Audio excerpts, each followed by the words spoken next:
Hello, everybody. Hope you're all doing well. Sorry about a little bit of a late start. Just, things. Mostly trying to make sure the dog's food was all set and good and ready to go, that kind of thing. Oh, we all good now. We all good now. And what are we here and good for? Some eating of Grisaia once again. Because, God, I love this game and I want to keep playing the damn game. Alrighty. So, what happened the last time we played?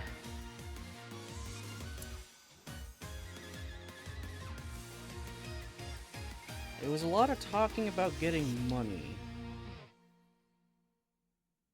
Like, how to earn money. Everyone's divided up in ways to earn more and more money. With specifically Michiru being sent off to do something she wasn't sure of, but that would guarantee them more money if she knew less of what she was doing. It was all just more, you know, we gotta get some more money, our plan's gonna start kind of soon type of thing. It was one of those. Shit. That's not what I wanted to do. There, continue. I hit the wrong button. So everyone kind of spread out to do their duties throughout the day. Then they all met back up to have a meal that was being prepared by both Amane and Yumiko. To varying results. It was taking Yumiko quite a while to just peel potatoes and stuff, but this food that was made by her turned out to be really goddamn good. So, you know, good job, Sakaki. Don't tell me your best girl signed up and joined the clubs. Oh. Hey, Nick, how's it going, buddy? I have no fucking idea what she is doing. We left off right at her section of this because she isn't back yet. I think she like kind of wandered back in looking tired as all hell. I don't know what the hell she did. So we're gonna find out. We're gonna find out. Let me know if the volume and everything is good, by the way. It should be. Pretty sure. If I'm too loud, game's too quiet, or vice versa. You know, the drill. Hope you're doing well, Nick.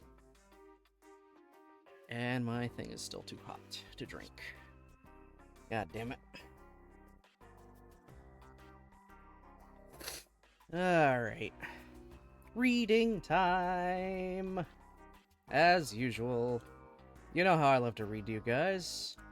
That's what I always do. I'm always reading to you guys. Alright. We'll just kind of get right into it. It's, you know, the usual. See how far we can get. We are actually at the moment. Why did I hit save? It's right there. We're 44% way through the game. We're only 44% through the game. We still got a while to go. We still got a long while to go.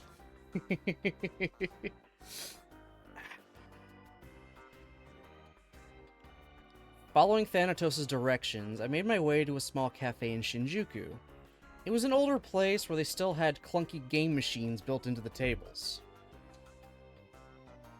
Oh my god. Taking a seat pretty much at random, I settled in to wait for the person I'd come here to meet, whatever. Same thing, different word, whatever. The less you know, the better, apparently. 本当は仲介人なんて存在しない方が取引は早いのだけれど、やっぱり顔の見えない相手との取引には限界もあるのよね。そこであなたには私の代わりに顔出しの仕事をしてもらいます。Oh. Interesting. まあ、それは分かったけど、具体的にはどんな仕事をするの？窓の外を見てごらんなさい。建設中の高層ビルが見えるわね。Okay. 屋上にでっかいクレーンが乗ってるやつ？ Okay, like, you guys even see my cursor? Yes, you can. This guy's just kind of giving her the death stare. Like, what the hell's that about? And also, yeah, you guys can see my cursor. Yeah. Okay. Didn't know if you guys could actually see it or not. Hi, Bluey. Go lie down, buddy boy. Okay? Go lie down. そう、それ。で、ここで問題。あのクレーン、どうやってビルの上に乗せたと思う？ Turn to the left window, Michiru. That's called a oh my god.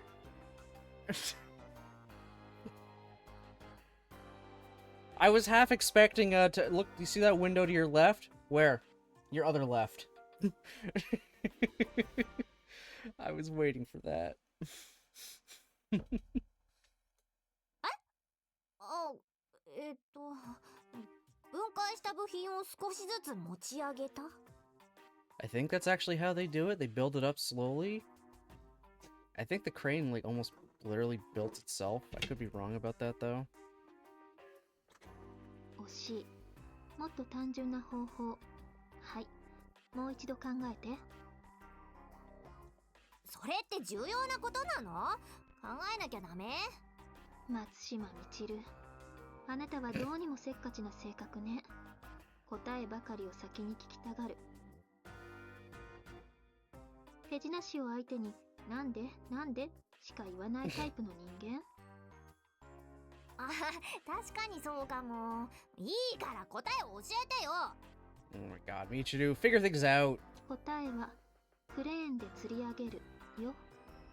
They built the crane with a crane. They made a crane to build a crane, but how'd that first crane get made? Well, with a crane. Well, how'd that crane get made? With another crane. Progressively bigger and bigger cranes. Make other bigger cranes. That's how it works. It's craneception. はい。つまりクレーンでクレーンを吊り上げるの。最初はエレベーターで搬入可能なサイズの小さなクレーンを人力で屋上に設置。Presented by Jonathan Crane. その小さなクレーンでそれより少し大きなクレーンを地上から吊り上げる。屋上に吊り上げた少し大きなクレーンで吊り上げるのに使った小さなクレーンを下ろして、Oh my god. 今度はまた少し大きいクレーンを地上から吊り上げる。That is just so convoluted. それを何度も繰り返せば最終的に巨大クレーンを屋上に設置できるというわけ。ちなみにビルが完成した後は同じ手順を逆順で繰り返せば巨大クレーンを下ろすことができる。So they bring 理解できた？ So they bring small crane up in an elevator. Then that small crane picks up bigger crane. Bigger crane puts small crane back on ground.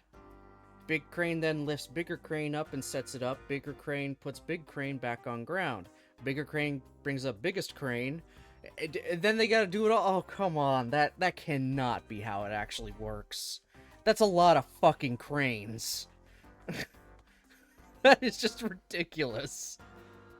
なるほど。でもそれってすっごい手間じゃない？クレーンの設置条件の問題で他の手段が使えないとか、もっと単純にコストの問題を考えると実は一番手間がないのよ。トレードオフ。わかる？それは難しい問題ね。Okay, and how does this relate to what we're doing? わかってないみたいね。未熟無能は数で補うしかないなんて言葉は小峰幸の方が理解が早いかもしれないわね。結局何なの？私の仕事はあのビルに関係してるの？ Let me guess.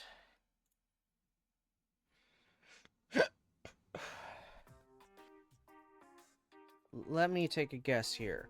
They're going to be small company that somehow buys up or lifts up small company, which they then sell off smaller company to bring a bigger company, so on and so forth. Is that what's going to happen here? They're going to cascade, go small to big, slowly? I don't know. They're going to turn something small into something big? いいえ、これはあくまでも概念の話。私とあなたがこれから始める仕事は、あのクレーンと同じということよ。そうなんだ。ねえ、クリームソーダ頼んでいい？ Oh my god. 面倒になって考えるのやめたわね。 Let まあ、あなたはそれでいいのだけれど。 the girl have her sody pop. 頼んじゃダメ？お金自分で出すし。お好きになさい。すみません、クリームソーダください。クリーム大盛りで。 Oh my god. 声のでかい女って。何？なんでもないわ。それより、もうすぐ最初の取引の時間になるけど、驚かないように。どういうこと？最初のうちはそれこそ数百万円程度の取引になるけれど、何度かトレードを繰り返すうちに数えきれない金額になるから驚くなということ。 Why is the cream soda green? Why is the cream soda green? Also, it has ice cream, whipped cream, and a cherry on top. I think that's more than just a cream soda. Okay. Yeah, that's... Alright. Okay. この程度の金額、私のおやつの年間費用より安いわねって感じで涼しい顔をしていなさい。それでいて、お金に関しては決して甘い顔をしないこと。常に強気で攻めの姿勢を崩さないように。 And you decided Michiru was the best person for this job? なんか難しいことする？しないわ。あなたはただいつも通りに全てを疑って全てを嫌いなさい。自分に優しくしてくる人間は全部敵。いつものことでしょ。人聞き悪いな。Oh my god. いい？あなたは虎よ。お金の虎になりなさい。 Tiger. はい。ガオー。 Oh my god, she's gonna actually roar. Like, she's gonna absolutely roar. ガオー。声が小さい。はい。ガオー。ガオー。 Oh my god. ガオーからのツンデレ。ガオー。勘違いしないでよね。 Oh my fucking god. なんだろう。なぜだかあなたがだんだん可愛く思えてきたわ。Oh, ち bullshit! ょっと悔しい。 Bullshit, Kazuki! You don't find that cute. あれ、私今褒められた？ Oh my god. はい、デレデレしない。そろそろお仕事を始めるわよ。始めるって、相手がまだ来てないわよ。もう来てるわよ。あなたがこのお店に入る前からね。 It's the dude giving us eyes, isn't he? ほら、入り口が見える隅っこのテーブルでパチンコ雑誌を読んでいる男がいるでしょ。多分、彼が今回の仕事の相手。Oh, of course, of course.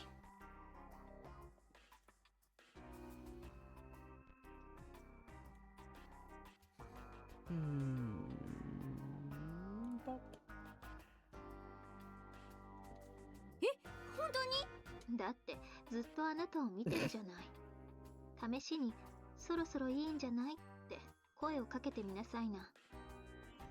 あ、うん。スイッチを切り替えていきなさい。 Oh! わかった。ねえおじさん、そろそろいいんじゃない？ Oh, use the other Michiru, because there can always be level-headed. Okay. More or less level-headed.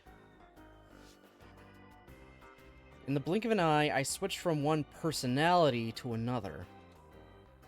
When I spoke, my voice came out smooth and sultry. By way of a response, the man in the corner smirked, then stood up and walked over to my table. よく俺だと分かったな、お嬢ちゃん。あなた、匂いが違うのよ。お金の匂いがプンプンするわ。You smell like money. ふん、鼻の利く女だ。チルチル、ちょっと待って。それって Oh no! Not prostitution! ちっけー。そんな、まさかミッチル様を買う人がこの世にいるなんて。 Wow! びっくりです。Democrats for? My girl ain't no hoe. Unless it was her choice. If her choice is to be a hoe, let her be a hoe. But not just because they need money.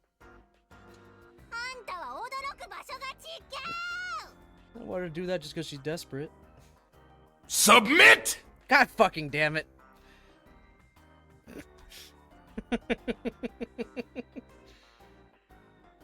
50円か。春、50円で売っちまったのか。 She did not fucking oh my god. She did not sell her fucking body for 50 cents. Good lord. だから違うっつってんでしょが。じゃあ何の仕事してたのよ。だから私はよく分かってないんだってば。インカムから聞こえるタナトスさんの声に従ってただけだし。呆れたわね。自分が何をしていたのかもわからないままであれだけの大金を動かしていたの？まあ言ってみれば私の仕事はタナトスさんの影武者だったってことかしらね。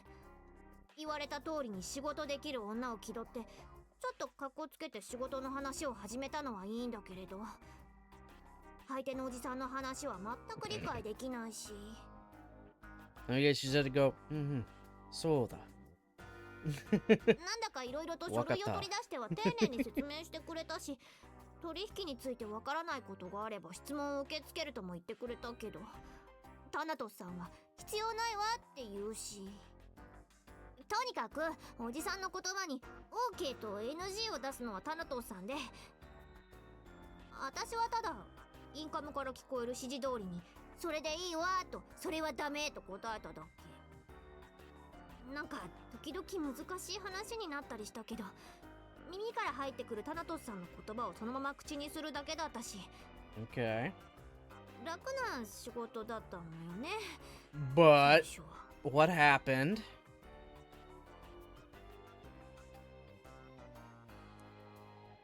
Ooh.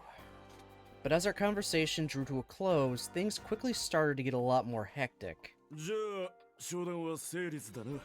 そのようね。代金は今振り込むわ。確認してちょうだい。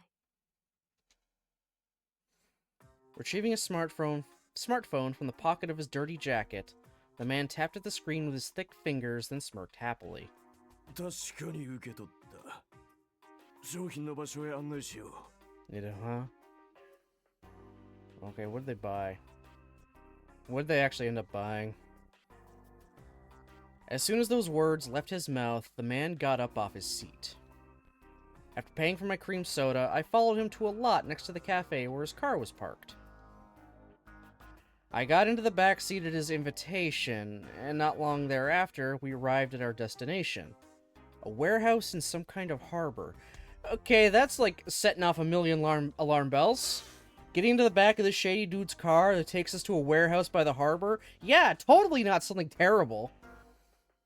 ちょっとタナトスさん、大丈夫なの？私殺されちゃうんじゃない？平気よ。そうならないための手段は打ってあるから安心しなさい。 Have you, though?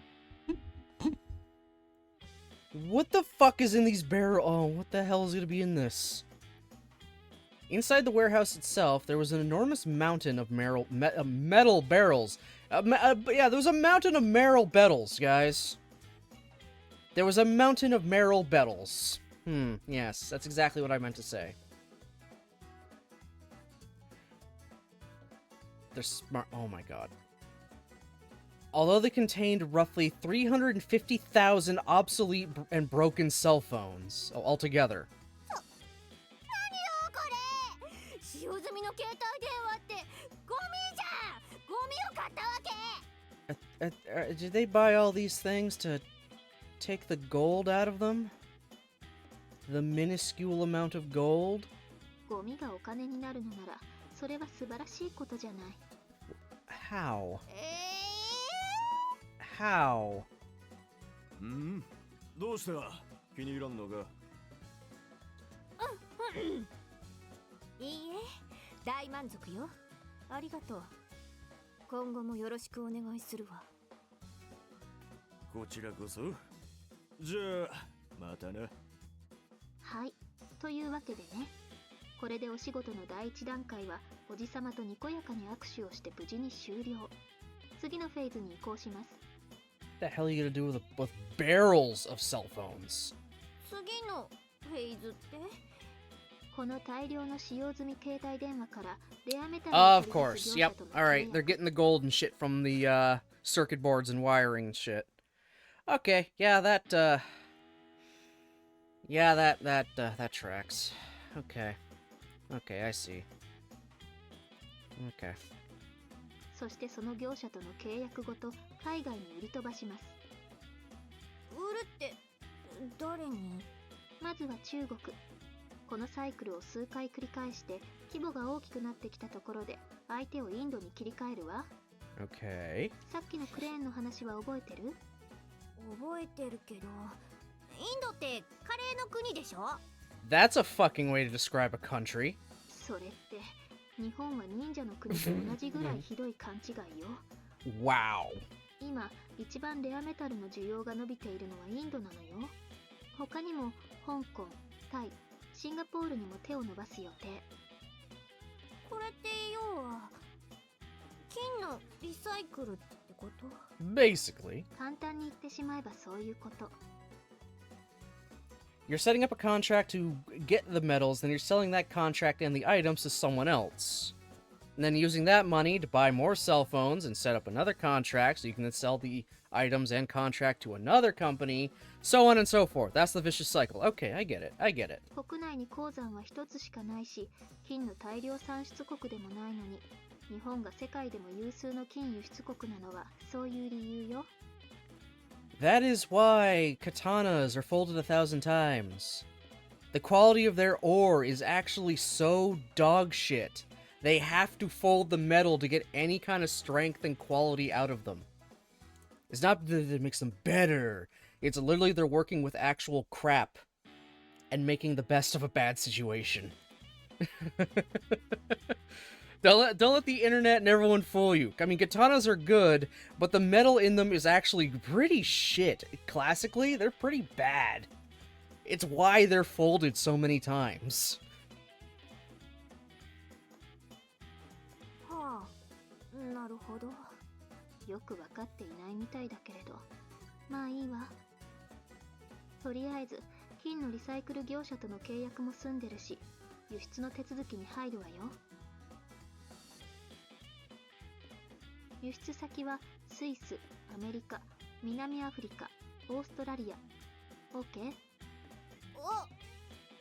ケー。 I still didn't understand what was going on, but as we juggled our money around, it kept getting bigger. From 2 million yen to 6 million, and from 6 million to 27 million. Oh shit, not bad. Just as Thanatos had said, it grew like a snowball rolling downhill. After the metal recycling plan ran its course, we moved on to the export of tools and heavy machinery to Southeast Asia. というわけで現地へ飛ぶわよ。 They did this all in a day? 飛ぶって飛行機で？ Nah, you're gonna spin your twin tails around and go like a helicopter. そう、飛行機はもう借りてあるからあなたはあれに乗るだけ。 God, Michiru. あなたが移動している間もお金は転がり続けてどんどん大きくなるわよ。ちなみに今いくらぐらい？聞かない方がいいわ。びっくりするから。 Well, I mean, if their last deal got them 27 million, let's see what that's worth in with the current exchange rate. So 27 million yen to... I'll make it USD for simplicity's sake. Just do USD, because most of my audience is American. So 27 million Japanese yen in today's money is about $166,148.74. And they did all that within, like, maybe a few hours. Didn't they say they started with 2 million? Yeah, they started with 2 million yen. So they started with a little over 12 grand and managed to grow it to, to over 160 grand. Wow. Damn. I really gotta fix those sound alerts. I can't hear half of them now, depending on the game. I gotta get all that shit unified in sound quality so I can still hear it and you guys can all hear it. Eventually. Eventually, it's on the to-do list. Just like me eventually moving over to OBS Studio. Eventually.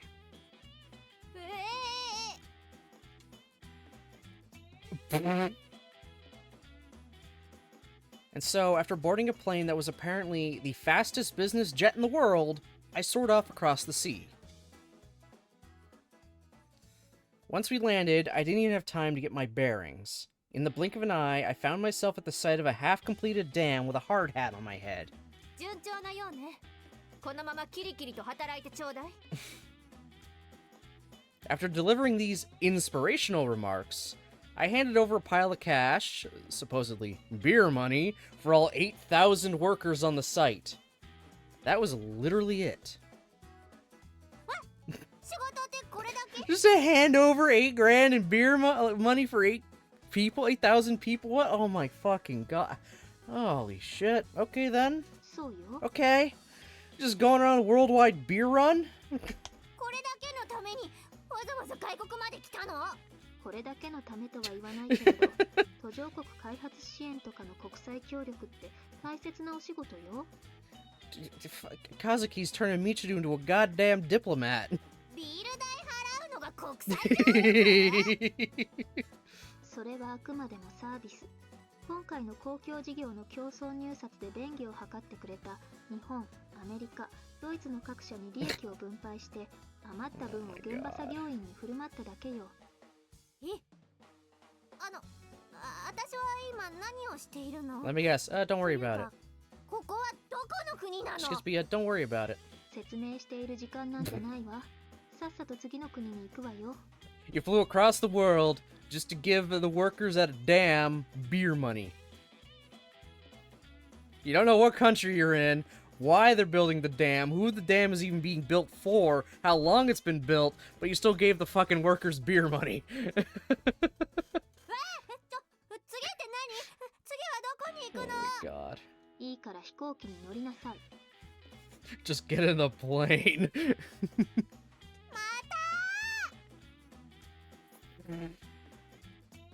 How many minutes did I actually spend in that country? I honestly couldn't say.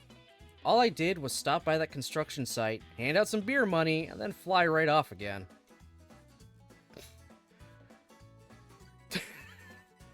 Okay, so, goddamn, look at this wonderful map. We got Brazil representing all of South America. We've got the United States representing all of North America. Denmark is Greenland. The UK represents all of Europe, apparently. Russia is Russia. China is China. India is India. But they represent the entirety of Asia. Australia is Australia. Japan is Japan. And, I'm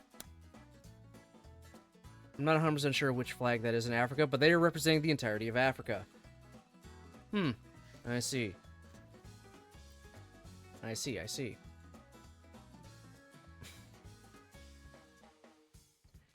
Still dazed and confused, I found myself landing in Indonesia.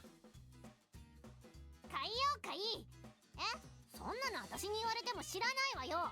とにかく買い。あるだけ全部買い占めなさいよ。 There, following Thanatos' instructions to the letter, I bought all sorts of real estate and other assets. We snapped up goods that hadn't found a buyer at dirt cheap prices.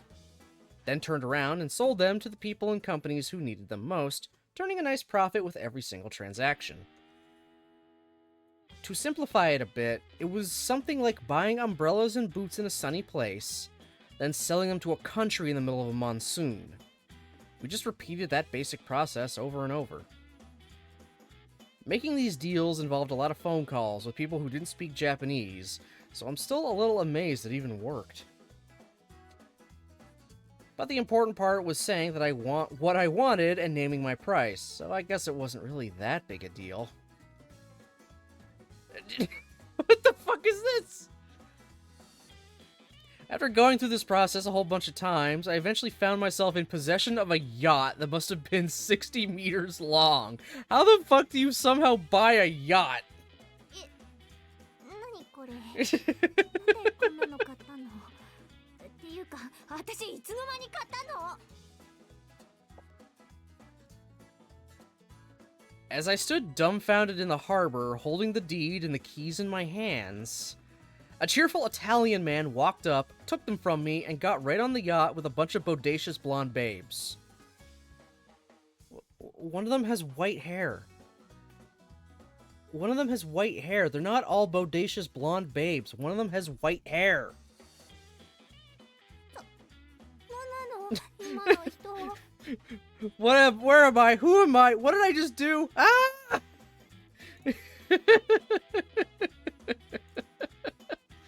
Oh my god, Michiru, you have no idea what the fuck is happening. But just carry on, baby girl. Carry on. It's all you can really do right now. 今のは爵位を持ったイタリア系フランス人のアントニオ・ブルーニ氏。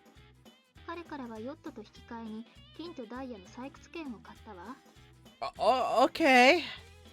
なんだかよくわかんないけどなんでイタリア系フランス人がカレーの国に What's an Italian French person doing in the country of curry, selling and buying stuff with the Japanese girl? With the heart of an American. This is just fucking Grisaia. This is just pure Grisaia. So goddamn Michu, stop calling India the country of curry, for fuck's sakes. まさかとは思うけれど、一応確認しておくわね。インドとインドネシアは別の国だ。Oh my fucking god. 中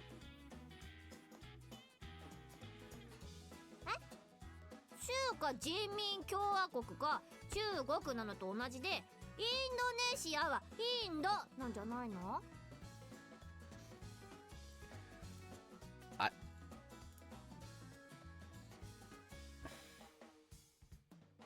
Yeah, I just had to, basically screen cap that. Fucking what now? Like, God, Michiru.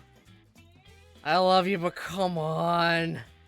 No! Austria is not Australia! India is not Indonesia!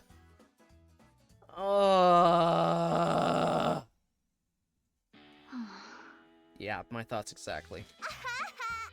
心の底から何かを抱きするかのように深いため息違うのインドはインドネシアの略語じゃないの No, they're not the same. Never have been. Never will be. ああ、もうググれ。Google. Just Google it. そんな怒らなくてもいいじゃない。あ、ね、 Oh my あそこの fucking あたりで焼き鳥買っていい？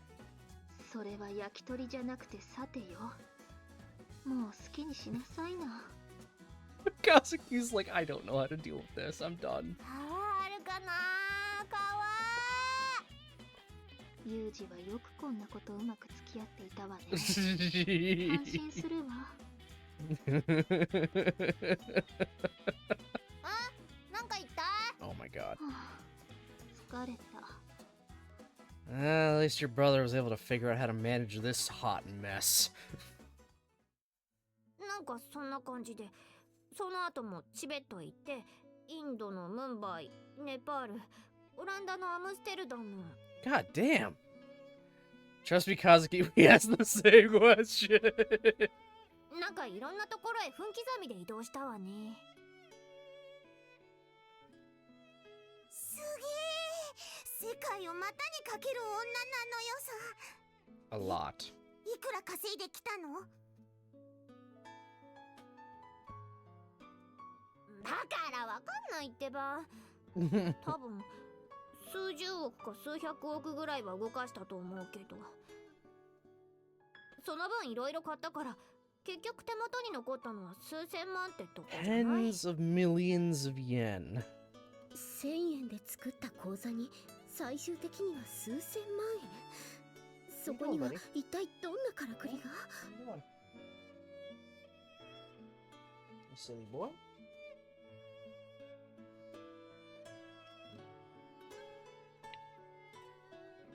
Just be a good boy, okay?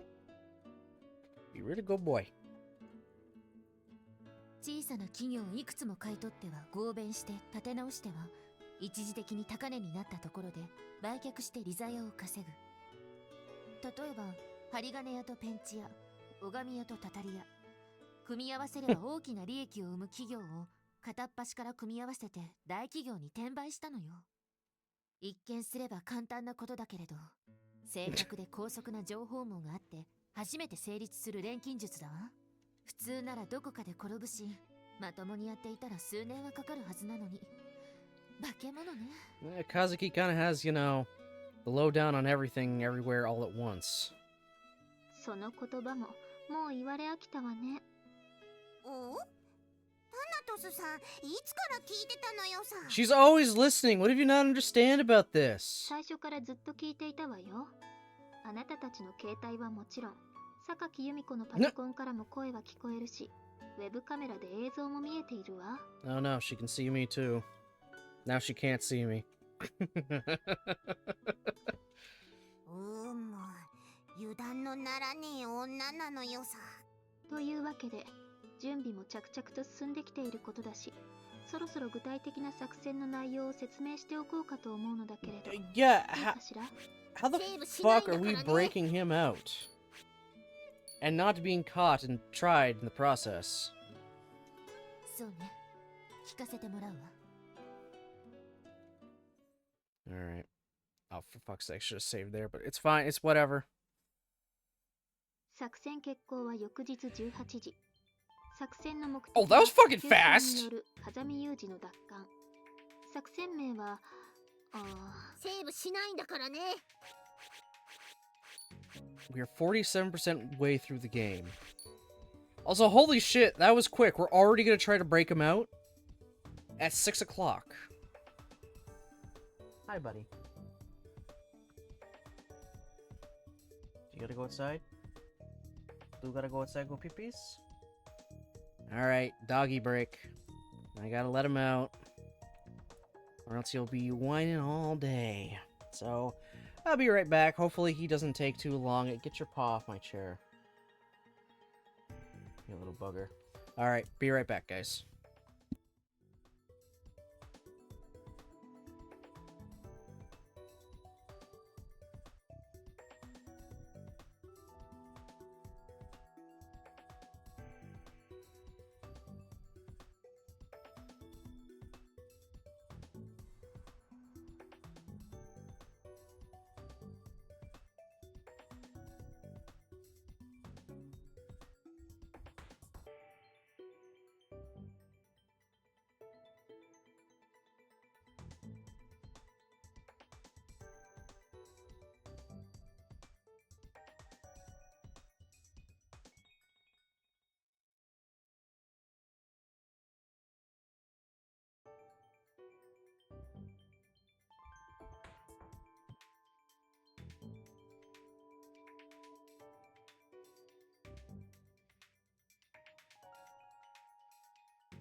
Okay.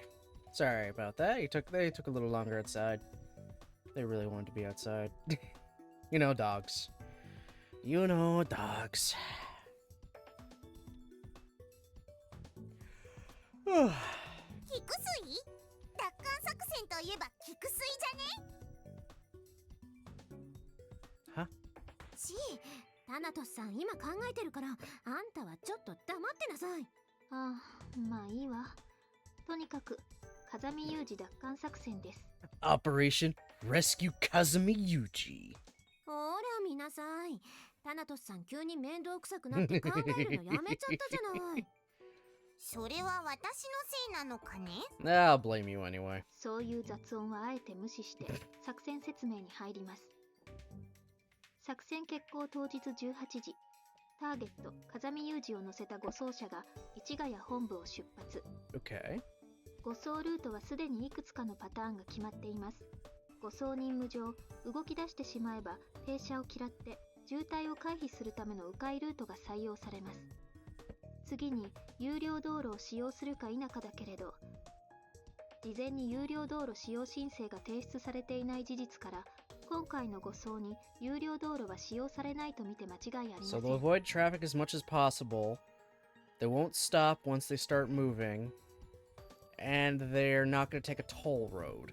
So that limits their options. And she has control of all the, street lights. So she can give us a clear shot to them and reroute them the way she wants them to go. 残されたルートプランは2つ。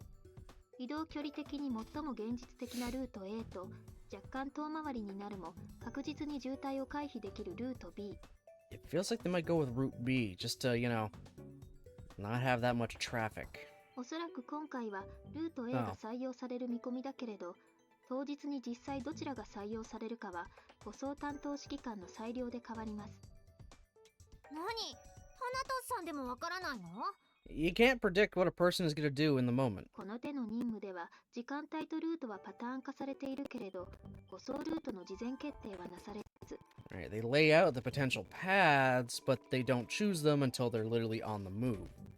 And that's one way to secure secrecy, so things don't get leaked early. 当日担当指揮官が任意に決定します。つまり最後は人間ということね。この場合サイコロを振って決める担当官もいれば、当てずっぽうの山間のみで決める担当官もいる。 Which one do you guys go for? The one that's, the quickest way, quickest and less distance actually traveled? Or the one that'll, circumvent the most possible traffic completely? It'll take more time, but you're not going to run into any, as many interruptions. I would go with the one that circumvents traffic as much as possible. Yeah, it'll take a little bit longer, but less chance of getting cut off by something and stuck. The longer route is removing multiple unknown variables as much as possible.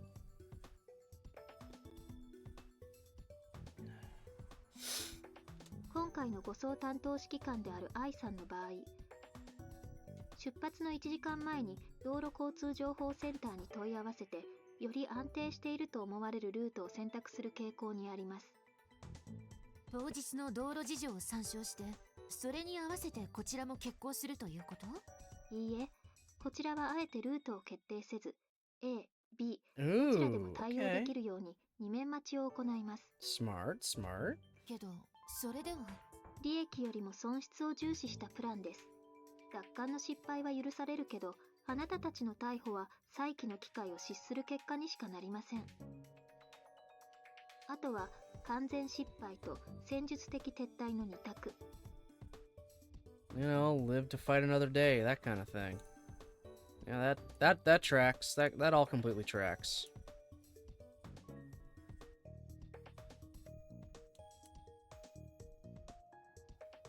成功率とリスクの分散というわけね。人員も機材も不足しているあなたたちに実現可能な最も効率的なプランよ。理解したわ。マキナ、あんた理解できた？捕虜になるわけにはいかんってことじゃん。武器も少ない、増員の逆上陸も見込めない、玉砕戦みたいなもの？あながち間違ってはいない認識だけれど、玉砕は禁じます。負傷してなお敵の戦車を待ち構えるような真似は必要ありません。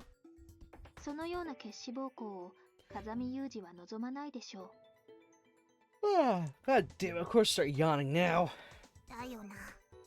お兄ちゃん、おっぱい大好きだもんな。I mean, we all love some titties, but come on. Come on, Machina. おっぱいは関係ありません。果たしてそう言い切れるでしょうか。Yuji is on record and liking them big. はい、あなたも乗っからない。無視して続けます。まず一番最初に榊由美子。あなたにはこの船でお留守番をしてもらいます。Why is she on set? Did they ever get the boat moving? でしょうね。体育の授業はもとより、身体的な技能を要するイベントには自主的に参加することはなかった自覚があるはずです。Oh my god. Calling her a fucking out of shape neat. And everyone can enjoy some boobs. Everyone can enjoy them. In some way, shape, or form. つまり、フィジカルの面であなたは実動には向きません。それに乱暴にお金を転がしたツケがまだ机上に大量に残されています。あなたにはその事後処理と帳尻合わせをお願いします。たとえ1円であっても資材で補填するようなことのなきように。Okay, she's their computer whiz right now to do that. すべてをエアマネーで相殺しろということ？また面倒なことを。お金っていうのはわずかな痕跡でも残せば相手に尻尾をつかまれるわ。たかだか数円の計算ミスで何年もしつこく追いかけ回されてはたまらないでしょ。 True. と Very いう true. ことは余剰予算の生産も同時にするべきよね。複数の海外口座から全国の10年以内の休眠口座に1円ずつ分散振り込みをすれば手数料と合わせてきれいになくなると思うけど。まあ、慈善団体に匿名で寄付するよりは安全かしら。あなたにお任せするわ。わかった。一銭も残さないわ。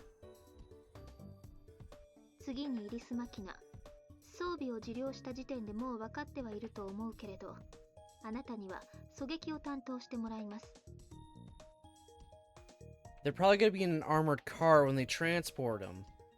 So okay, that explains why they got the fucking, Barrett 50 cal for her. Shit can punch through the armor or whatever they need it. Probably just to take out the tires so they, slow down maybe. That's my guess. Holy fuck! Oh my god, why am I yawning so much? それにはいくつか不満があります。 Because it's pink? 聞きましょう。なんで大仏？しかも50口径？でかきゃいいってもんじゃねえのよ。あなた、実戦の経験はなし？というか、エアガン以外のライフルの経験は？そりゃないけど。 Don't complain, just take the gun and go. おそらくは指導教官である風見雄二の言を鵜呑みにした結果、50口径に対していくつかの偏見を持っているのだと思うけれど、用途に合わせて機材を変えるのは当たり前のことです。ではと大仏を使う理由は？単純に弾道の問題です。50口径と338ラプアをロングレンジで使用した場合、1200以上なら50口径の方が放物線も緩く当たりやすいということ。Oh, okay. Be easier to land the shots with a bigger bullet. ちなみに今回の狙撃の場合、あなたの位置からルート A のポイントまでは900メートル、ルート B のポイントまでは1400メートル。弾丸自体は5000メートル以上飛ぶと言われてはいますが、But after that point, their effective firing is off. They won't be probably as powerful, won't be as accurate. 1200メートルを超えてしまえば、Exactly. 弾道は放物線になって胸から入った弾丸が腰に抜けるような弾道になります。確かに弾速はラプアマグナムの方が速い。けれども弾頭重量というメリットを考えた場合、風に流されるリスクや破壊力の減衰の緩やかさも今回の作戦向きであると判断しました。もう Yeah, there you go. それに今回あなたに撃ってもらうのは車両です。手元の資料画面を確認しなさい。 Yeah, you're gonna be shooting something that's, armored. 今回風見有事の護送に使用される車両は73式小型トラックと呼ばれる車両と高機動車と呼ばれる人員輸送車が2台使用されます。 Uh-huh. 先頭を走る車両は73式小型トラック。こちらには護送指揮担当官とその補佐官が乗車。運転は補佐官がしています。予想傾向武力は長野のベアリング屋さんが作った自動拳銃が2丁程度。後続の高機動車2台のうち1台は護衛車として護送車の後ろを走ります。こちらの人員は4名から6名。もう1台の護衛車には3名から4名が乗車。Okay. 予想される強行武力はやはり自動拳銃が全員分。またビニールテープで補強された最高の自動小銃を4丁から6丁装備していると予想されます。Duct tape? What? イリス・マキナ、あなたにはこれら車両の狙撃による強制停止を担当してもらいます。 Disable them all with your 50 cal and don't kill anyone.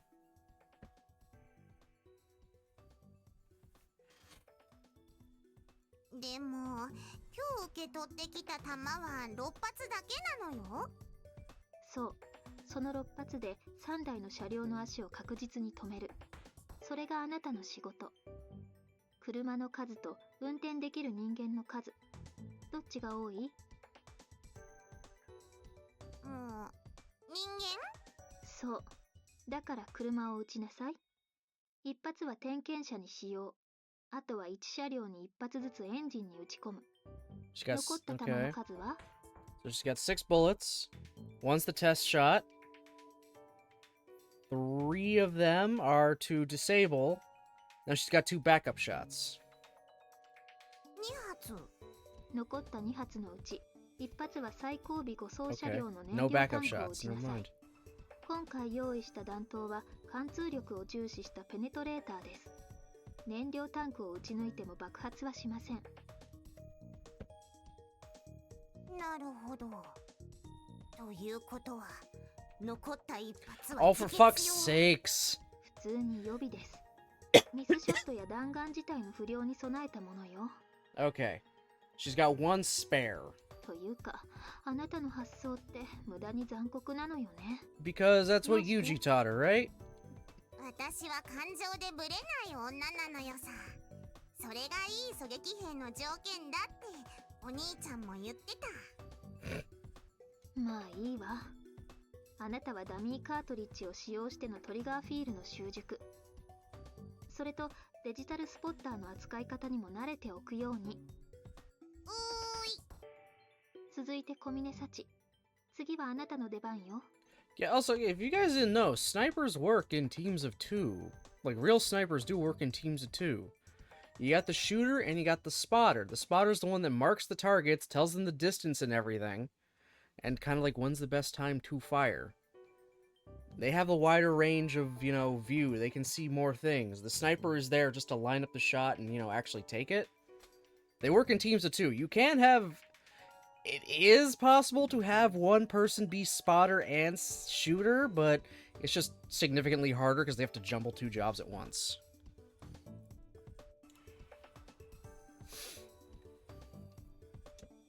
はい、私は何をすれば。あなたが一番大変な仕事よ。あなたには強襲奪還の要、突入を担当してもらいます。Okay, Sachi is leading the assault. 具体的には何をするのでしょう。まずは標的車両の通過ルート上で待機。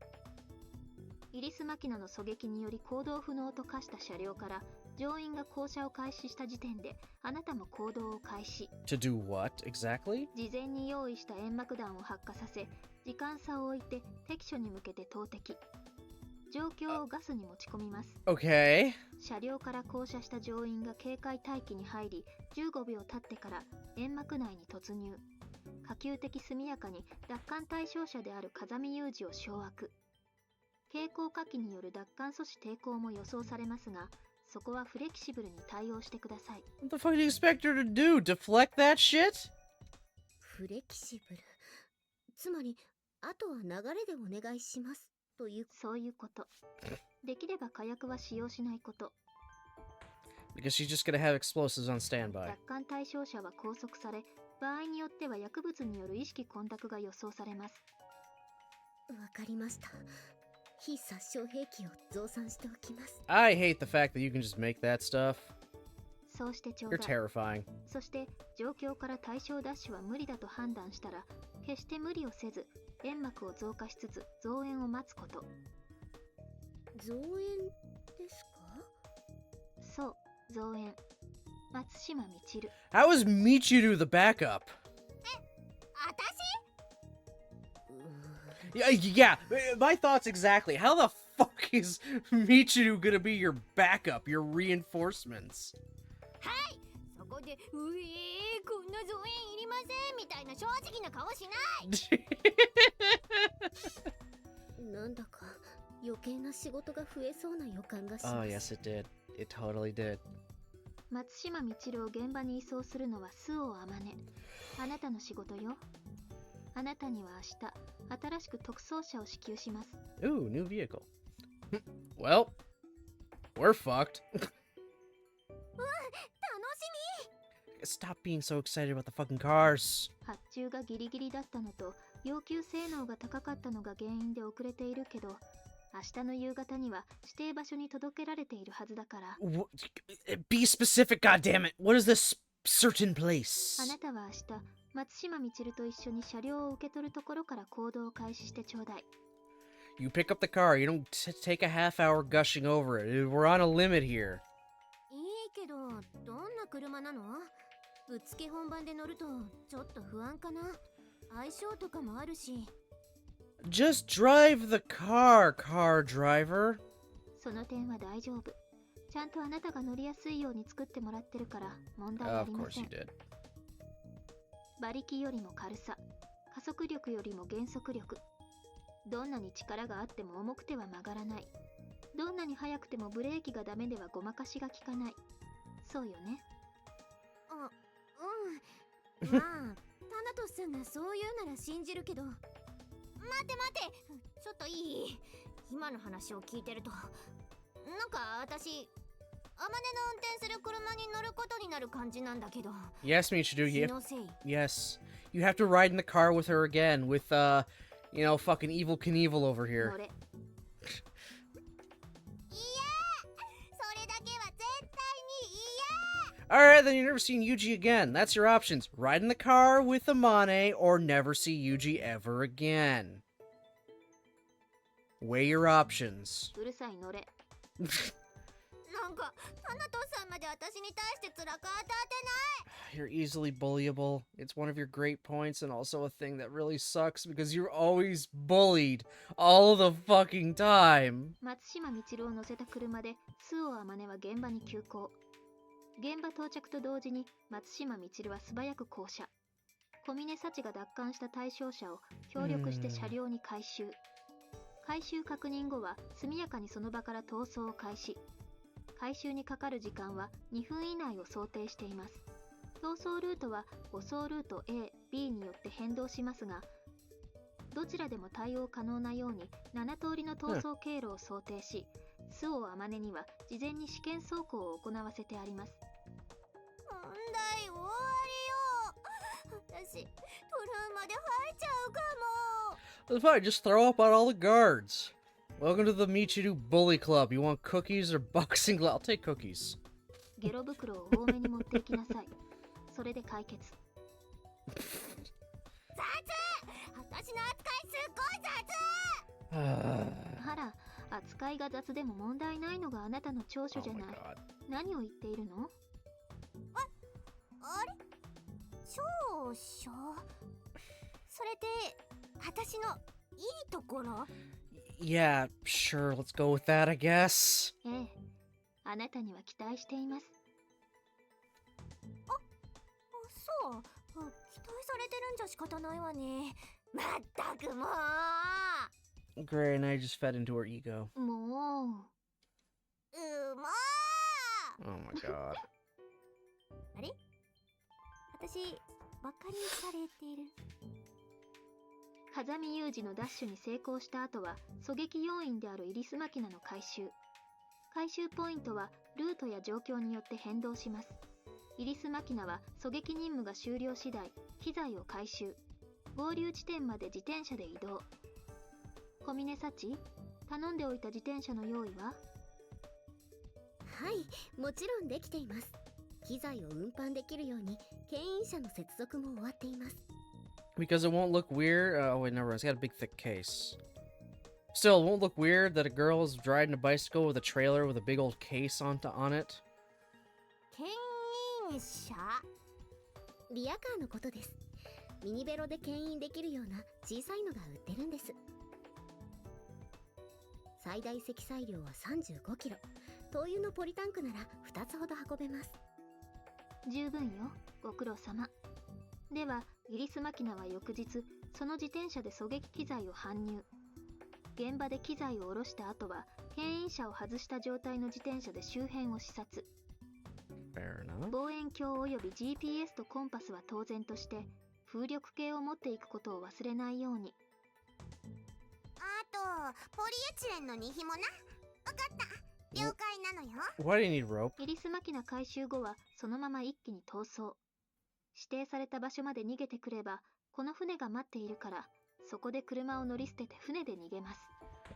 So they got the boathouse to move. They can get it 逃げるっ fixed. てどこへ？それも状況によって変動します。最悪の場合、海外へ逃亡ということもあり得るので、覚悟しておいて。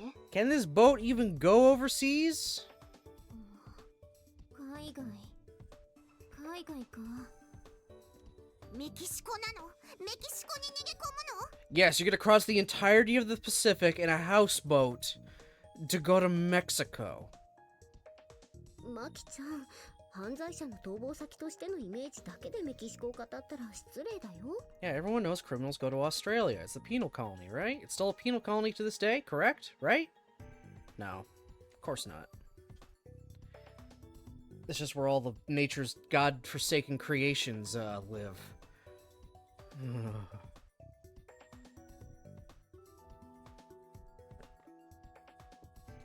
メキシコってどこ？アメリカの隣？ It's underneath America. 北アメリカの南部よ。北なの？南なの？どっちなのよ？ It's the southern part of the northern continent. Holy fuck! Oh my god, Michiru, you can't be this dumb! Please!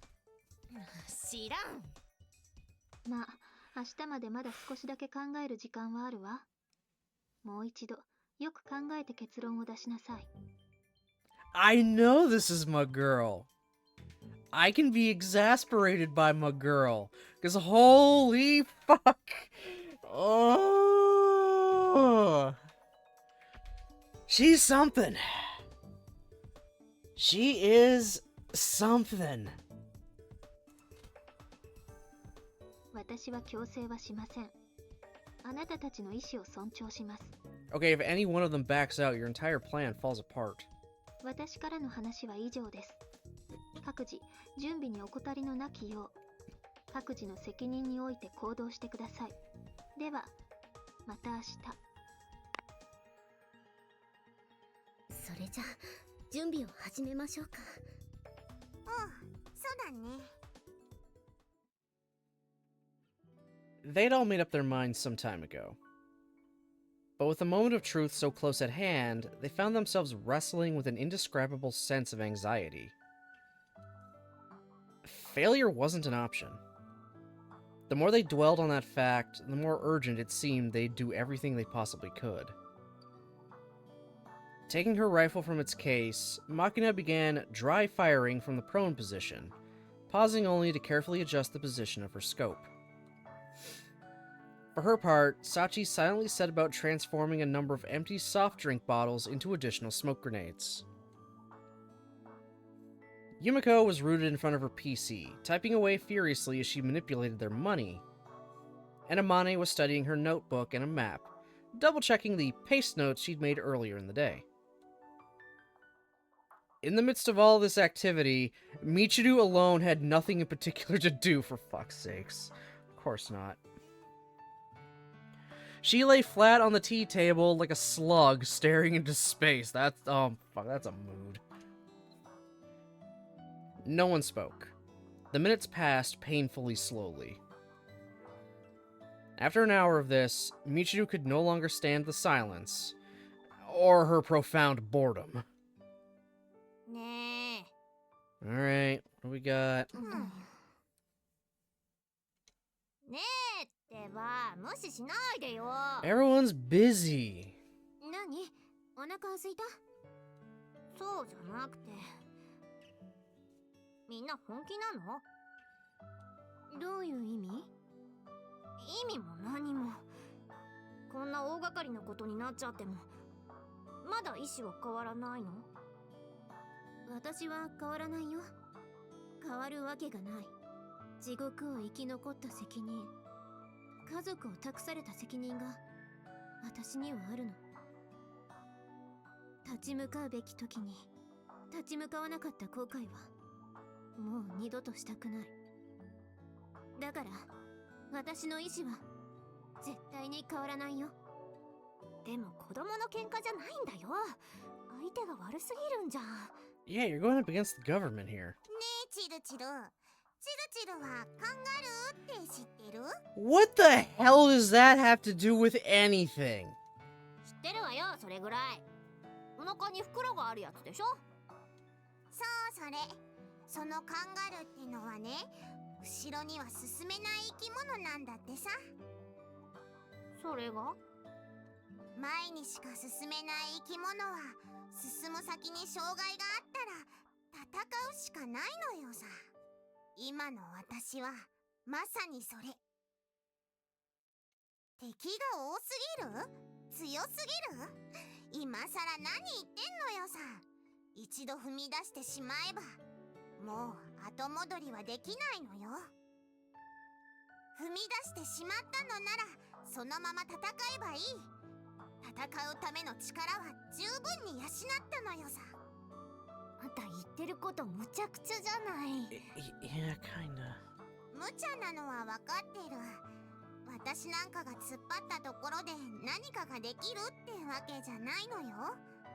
でも私は戦って戦って最後の最後まで戦う。死んだらどうするつもりよ。生きて食い続けるぐらいならやり遂げて死ぬ方がいい。 Okay. 足を泥沼につけたまま自分からは一歩も歩かずにジタバタもがくことも諦めていた私に立ち上がる勇気をくれた人がいる。その人を見てあんな風に生きてみたいといつも思ってた。 Okay, yeah, talking about Yuji. だからたとえ無謀だと分かっていても一歩でも前へ。それが私の生き様なのよ。 Just keep moving forward. Keep going forward, even if it's reckless. Just don't stay back. Don't dwell in the past. Just keep going. 相手が悪すぎるから諦める？踏み出してからそんなことを言うぐらいならそんな戦争は初めからしないのよさ。矢つき刀折れ闘魂突き果てるも我は己が全てをこの戦いに投げ打つ者なり。あんたそれちょっとかっこいいこと言いたいだけじゃない。確かに無茶かもしれません。マキちゃん同様、所詮私は何の力もないインチキメイド。強大な力の前にはなすすべもなく簡単に折られてしまうことでしょう。 Pseudo maid, huh? You're now just a pseudo maid? Like Michiru's the pseudo tsundere? God, pseudo maid. Girl, you basically are a goddamn maid. Like, let's be real. You're totally a maid.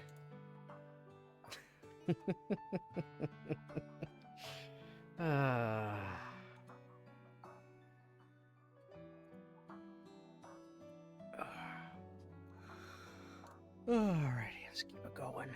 されど私私を必要としてくれる人がいるのなら、たとえ何度折れようとも生え変わる、そんなサメの歯のようなメイドでありたいと、そう思う And の of です。 course, またサメ the か shark talk again. あんたどんだけサメ中毒なのよ。 Why do you love sharks so much? じゃあユミコはあんたはちゃんと考えてるんでしょ。知ったことか。いやいや、今はそういう言葉を聞きたいんじゃなくてね。 Well, it's the answer you're gonna get. 私にしては乱暴な言葉かしら。ああ、うん。そうよね。でも私はその一言が言えなくてずっと悩んできたのよ。責任とか期待とかそういうの全部に対して知ったことかともし言えたのならどんなに良かっただろうと今でも後悔するわ。結局私は周囲に流されるままで大事なことを自分で決めて行動するようなことは一度もなかったように思う。腹が立っても我慢して意見が食い違っても私が折れれば波風は立たない。そして最後にはいつも子供のようにキレて暴れ回るだけ。私はね、今度のことで何かが変わるかもしれないという予感もあるのよ。 I gotta check in. Be right back.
All good.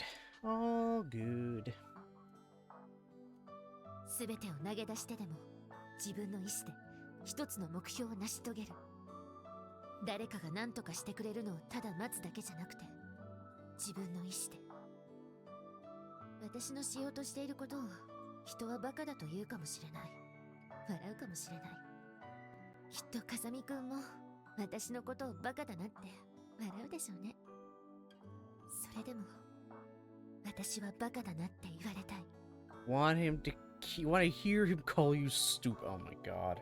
そして少しは褒めてもらいたい。私の作ったお味噌汁を美味しいって言われたい。頑張ったなって頭を撫でてもらいたい。Of course. ああ、いいな。じゃあ私はチューしてもらいたい。なんかこうベロンベロンに舌を絡ませる感じで。では私は一緒にお風呂に入るという形を取らせていただきたく存じます。なんだよ、ずるいよ。じゃあ私はそういうの全部やる。 No. はいはい、喧嘩しない。まずはユージを取り返すのが先でし Oh my lord. ょ。もう隙があれば食い込んできやがる。油断のならねえ女どもなのよさ。松島さん、あなたはどうするの？私は自分でもよくわからない。 Well, yeah, obviously. She barely knows what she's doing. 私だってユージとずっと一緒にいたいよ。私にはユージが必要なんだって分かってる。でも私頭悪いからそれだけの理由でこんな大それたことしていいのかって悩んじゃうんだよ。 Charged enough. ただそれだけの理由で何が悪い？私にとっては一番大切なことなんだって何度も何度も思い直すんだけど、失敗したらどうしようって思うとまた考えちゃうんだよね。あー、なんかチルチルらしいというか、バカだから結論が出てることを何度も考えちゃうのな。自分の尻尾を追いかけて同じとこぐるぐる回ってる犬みたいなのよさ。そうよ、悪かったわね。つまりあれな、嫌だったら付き合うことはないみたいな言い方されると悩んじゃうのな。だったら私が言ってやるのよ。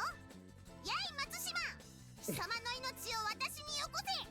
今回の作戦が終わるまで貴様の命は私が預かる。文句あるか？ I would rather jump into a wood chipper than let my life be in your hands. 心配すんな。作戦が終わったら命は返してやる。そこから先のことは自分で考えろ。それ以上は面倒見きれん。またぐるぐる悩むもよし、好きに生きろ。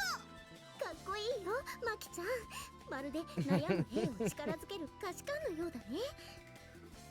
上官が迷えば兵は死ぬ。私は迷わない。だから私に従え。私が貴様の糸口になってやる。いいな松島。うわー、いいあるかボケ。返事はレンジャーだ。 God fucking damn it. レンジャー、レンジャー、レンジャー。 Oh my god. よーし、気合だけは一丁前だな。今日はもう寝ろ。これは上官命令である。はい、松島寝ます。 Oh, that was easy.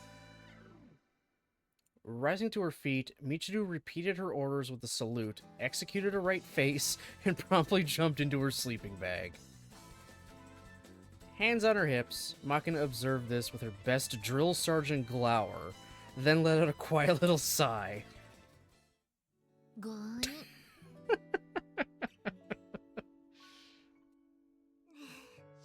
仕方がねえのよさ。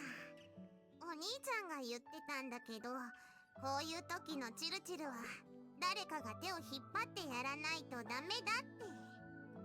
チルチル本人だってそれは分かってるのよ。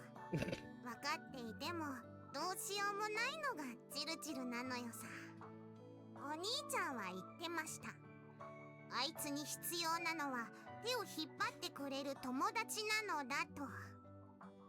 だから私はその時、私がチルチルの親友になるってお兄ちゃんと約束したのよさ。 Kind that'll make decisions for her in critical moments just to get her going. もっと時間があればゆっくり話し合うこともできるんですけどね。ここにユージがいればきっとマキナと同じことをしたと思うし、マキナがやらなかったら私が同じことをしたと思うよ。不安なのはみんな一緒よ。ごめんなさい。今のは私が松島さんに声をかけるべきだったわね。いいのよ。こういう時は基地司令官の言葉より同じ現場に立つ専任下士官の言葉の方が説得力があるのよさ。最近のあなた、何でも軍に置き換えて考えるのね。お兄ちゃんがそうだったからな。真似してるだけなのよ。And imitation is the sincerest form of flattery. まあ人のいいところを真似するっていうか、人の口調や思考を真似して自分に合う生き方を探してるのがマキナだしね。っていうか、さっきのチルチルの言葉は私たち全員の気持ちでもあったわけだし、あのタイミングで言ってくれてむしろ助かったのよさ。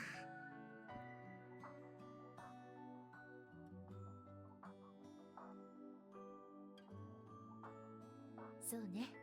同じ目標に向かっていてもどうしたって不安になる瞬間はある。そんな弱気を隠そうともせずに見せてくれる松島さんがいるから、私たちは心が折れずに済んでいるのかもしれない。あんなみちる様でもいてくれなければ困るということですね。そう考えると、まるで誰かが意図して集めたかのようにパーツが揃っているのよね、私たち。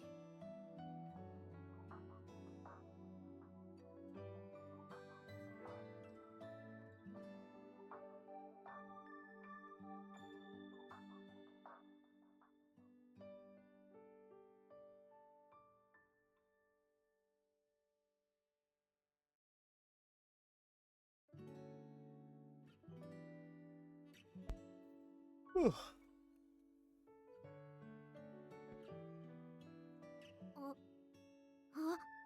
嘘、まさか。どういうこと？ちょっと、タナトスさん、聞いてる？ Hmm? 大きな声を出さなくても聞こえているわ。もちろんそれは偶然よ。私が今日という日を想定して何年も前からあなたたちを操作していたという事実はないわ。本当に？なんかタナトスさんなら10年前から今日を予想してても驚かないけど。私が本格的に稼働しだしてまだ2年よ。それに風見雄二が学校に行きたいと言い出したのも彼の意思。私は何もしていません。でもそうね、あなたたちのような社会から吐き寄せられた不適合者を再び立ち上がらせるように操作した存在があるとすれば、それは間違いなく風見雄二でしょうね。その風見雄二をあなたたちの学校へ入学させる許可を出したのは私なのだから、間接的にあなたたちを操作していたのは私ということにはなるのかしら。 Indirectly responsible. なんだよそれ。結局はお釈迦様の手のひらの上ってやつじゃね？たとえ操られていたのだとしても私は感謝していますよ。他のことは違って、あなただけは私が操作して美浜学園に入れたと言っても。 Oh? それは一体どういう。冗談よ。 Of course. もちろんあなたが美浜に入学したのも偶然。 She's not that much of a, chess master. 私が美浜でユージと出会ったのも？ええ、偶然よ。本当に？なんかちょっと怖くなってきたかも。I don't know. I don't really trust. I don't trust Kazuki. She could have actually planned that shit. 部活に神に声をかけるとそうなるのよ。これに懲りたら余計な詮索で私を呼び出さないこと。分かったのなら今日はもう寝なさい。今日はもう私に声をかけても返事はしないから。では。なんだかな。なんつうか、寝ろって言われても、なんかな。You're being the goddamn sniper. You need to sleep. 私はまだやることがあるけど、差し当たってやることがないなら確かに寝た方がいいわね。つかチルチルのやつもう本気で寝てんのよさ。今日はいろいろなところへ行ったみたいだし疲れてるんだよ。She'd literally go around the globe. 仕方ね。ほんじゃ私も鉄砲を抱いて寝るのよさ。 Please don't snuggle up to a rifle. ちょっと、それならあんた自分のベッドで寝なさいよ。私の寝床に油臭いもの持ち込まないでよ。榊さん、夜食はどうする？何か作っておこうか？おヤングの買い置きがあるからお湯があればいいわ。あなたも疲れてるでしょ？もう休んだら？ Yeah, you're the driver. そうさせてもらう。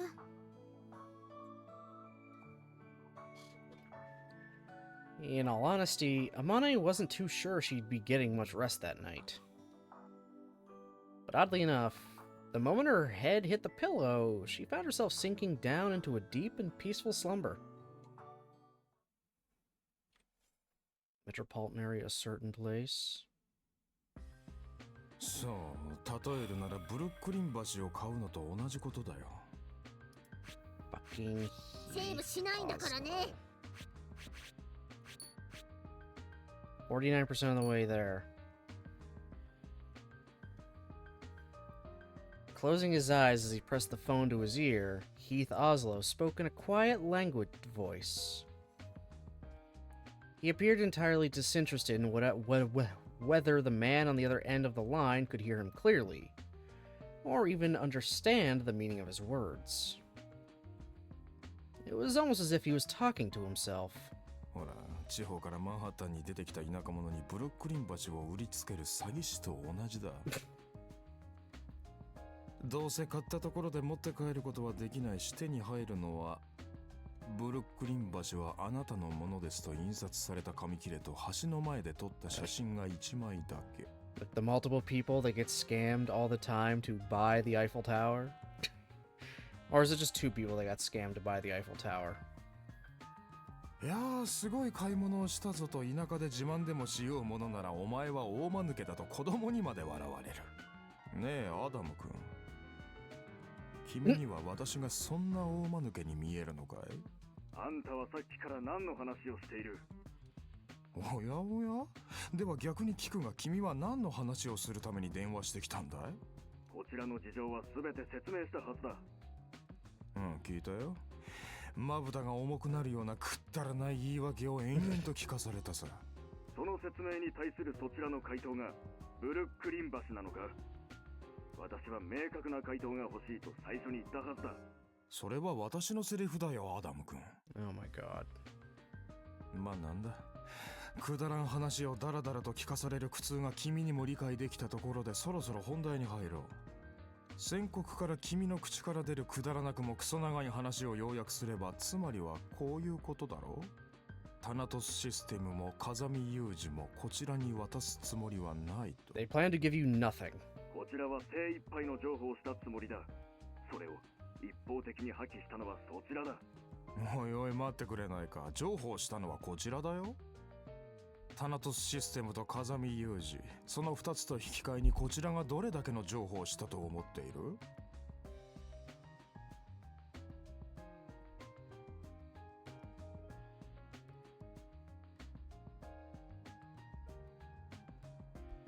？NSA の情報を売るのもやめる。テロリストをアフガニスタンから脱出させるのもやめる。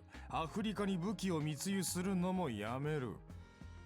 それでも足りないというのはあまりにも強欲じゃないか？国家もまた生き物だ。頭では分かっていても手足がうまく動かないこともある。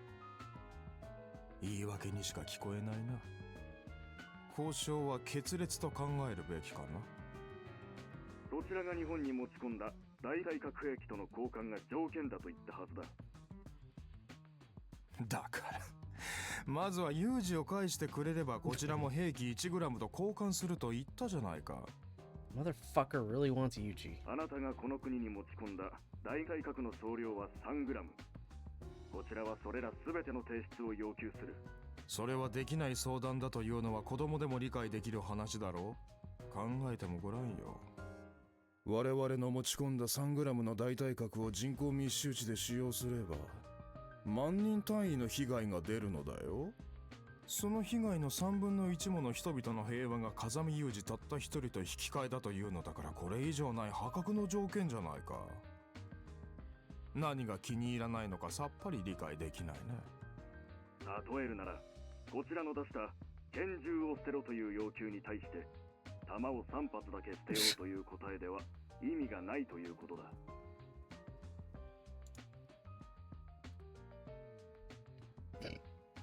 Excuse me. Oof. Oh dear.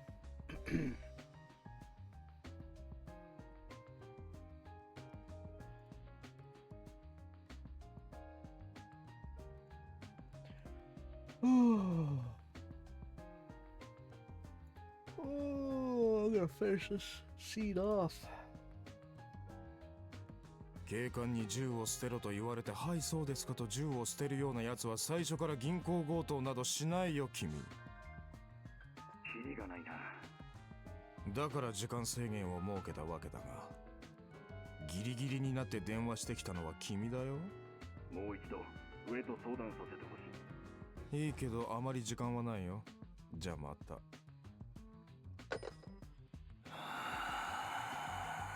He's not happy with the negotiations, obviously.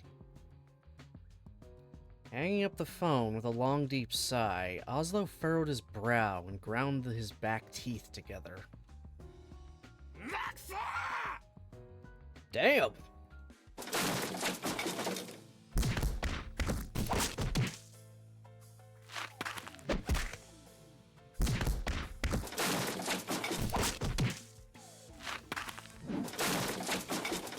What the fuck is he doing? Quite suddenly, he raised his face and kicked violently at the desk sitting in front of him. The desk slid loudly across the floor, sending the lamp, telephone, and papers on top of it flying.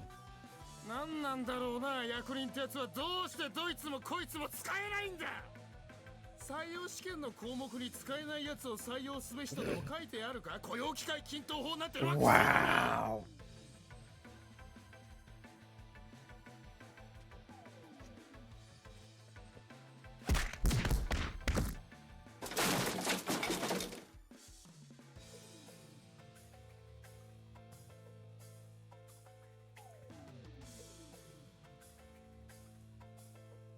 I don't think it's fine.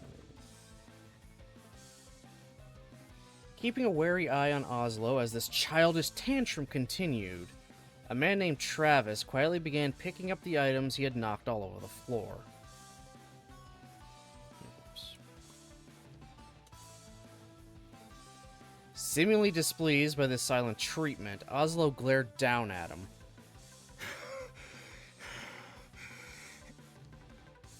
なんだ。言いたいことがあるならはっきりと言いたまえ。 Yeah, I wouldn't want to be in the same room as him. いえ、何も。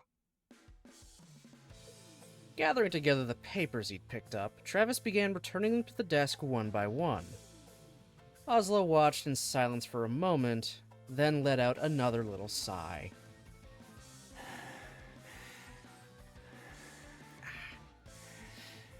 私も人のことは言えんか。 Sometimes you have to employ someone even when you know they're no good. It's just the way things work. But of course, there's one important difference between working for the government and working for Heath Oslo.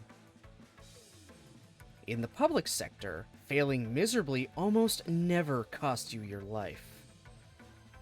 But working for Oslo, even minor failures often led to a premature death.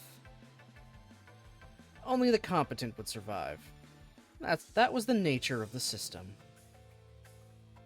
When you looked at it that way, Travis had managed to serve as a subordinate for a full 8 years by now. Damn. He managed to be useful somehow. In other words, the man hadn't made any serious mistakes in that time, so he couldn't be completely worthless. But in reality, he was just a slippery, opportunistic weasel with a knack for saving his own skin. ユージはどうしている？ Oslo had regained his composure, and his tone of voice was quiet and calm. But it took a moment for Travis to understand his question. テュポーンですか？今は自傷行動も落ち着いて自室で待機させてますが、呼びますか？ I am confused now. What? いや、落ち着いているのなら寝かせておけばいいさ。それよりも計画の方が先だろう。都内に2カ所。ポイント1の方は内部工作員によって設置済み。ポイント2に関しては現在潜入工作員によって高効率破壊箇所の選定中です。遅すぎるな。特にポイント2は真っ先に爆破するポイントだ。9時間以内には。では12時間あげよう。無駄に焦って失敗しないようにね。How long is it gonna take? It'll take us 9 hours. I'll give you 12. It's usually the opposite. It's like, we have 9, you got 3. わかりました。あとは向こうがどう出てくるか。まあ素直に風見雄二を差し出してくるような真似もできんだろうし、反計画的な強奪を示唆してくるパターンに落ち着くかな。おそらくは。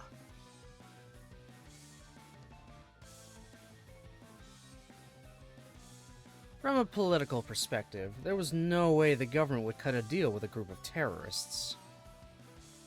However, sticking stubbornly to their public stances would leave no room for negotiation. So in the end, it all came down to saving face. In order to avoid besmirching the good name of their nation, they would essentially turn a blind eye to certain losses. It wasn't possible to officially yield to a terrorist's demands. But if they quietly allowed something to be stolen, they hadn't technically paid the ransom. 次に彼からかかってくる電話では風見雄二の移送計画の時間と場所を知らせてくるだろうね。時間と場所は教えてやるが絶対に奪いに来るなよってね。上から何も知らされていない移送班の連中には悪いが、現場に証拠を残すわけにもいかん。皆殺しにしよう。Ooh, oh god. Oh god, so there's gonna be 2 ambushes. There's one orchestrated by Oslo and one orchestrated by Kazuki. Oh hell. That's gonna complicate things. 上との話がついている以上は、向こうも惜しげのない人員を選んでくる程度の知恵は回るだろうが、現場では多少の抵抗もあるだろう。そのための対抗武力を用意しておきたまえ。こちらは4名の武装工作員を手配してあります。蛍光武装は E クラスです。それではダメだ。E クラスなら最低でも8名。自動小銃を装備した C クラスを4名、拳銃武装の E クラスを4名にバックアップ4名が理想だ。戦闘ってのはさ、圧倒的な火力と人員で速やかにが基本だ。さっさとボールを奪ってタッチダウンといこう。わかりませんね。何がだ？なぜそこまで風見雄二に固執するんです？わかれよ。トラビス、お前の兄貴のモノマネ。わかれよ。Oh my god. 似てるか？わかりません。たかが元工作員一人のためになぜそこまでする必要があるんですか？ Because he's the perfect agent.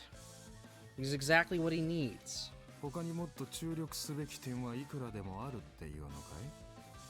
私に意見とは。プールバーの店長をしていた頃に比べて随分と出世したじゃないか、トラビス。私はただ、なぜ風見雄二なのかという疑問を拭いきれないだけです。大改革の一部と引き換えにするだけの価値があるとは思えません。トラビス、君は本当に何も分かっちゃいないな。But does he need to understand?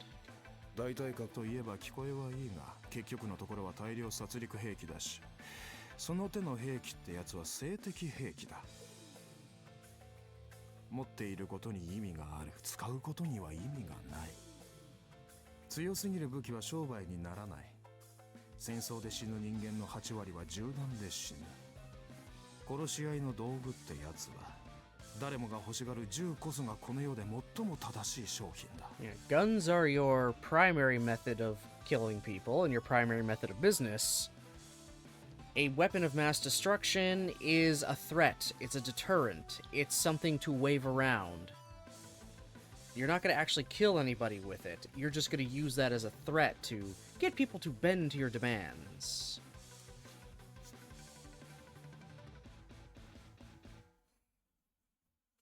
よく言うだろう。戦争を始めるのはいつだって悪人だ。だが戦争を長引かせるのはいつも善人だ。Evil men 善人が start 何もしなければ戦争はすぐに終わるってね。 Evil men start wars, but good men prolong them. Oh my lord.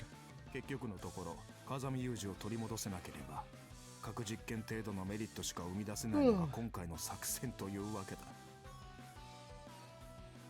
十分な威力宣伝になると思いますが。言ったろ？強すぎる兵器の宣伝をしたところで金にはならない。むしろ敵を増やすだけだ。 That too, also. You're putting a big target on your back because everyone knows you've got this, so they want to neutralize you because you're the biggest target now on the board. You've got this big thing that can wipe everybody out, and that'll forge alliances you really don't want to be forged. 派手にやりすぎればアメリカも黙ってはいられない。アダムが我々に対して強く出られない理由を知っているだろう。アダムは所詮アメリカの飼い犬であり、我々はアメリカの敵の敵に武器を売っている。単純に敵の敵は味方というわけでもないが、そいつらに武器を与える奴がいれば勝手に敵が減っていくし、銃にアメリカの指紋はつかない。経済に負担もかからない。わかるか？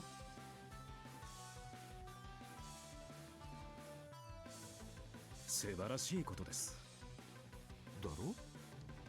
それにアメリカだけじゃない。イギリス、ロシア、フランス、中国、多くの国が我々に感謝しているさ。あなたが今回目指しているものは、つまり何なのですか？今回も何も私が目指しているものはずっと昔から変わらない。兵器の強さに上限があるのなら、それを操る人間の強さの方を底上げしようって単純な話さ。Yeah, if you reach a plateau with the weapons, make the people using them better. Get to the point where the weapon becomes pointless. It won't matter what weapon they're holding, they will be deadly no matter what.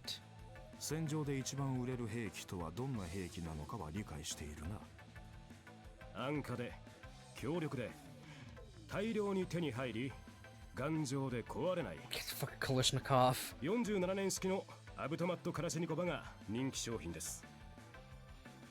うん、そうだね。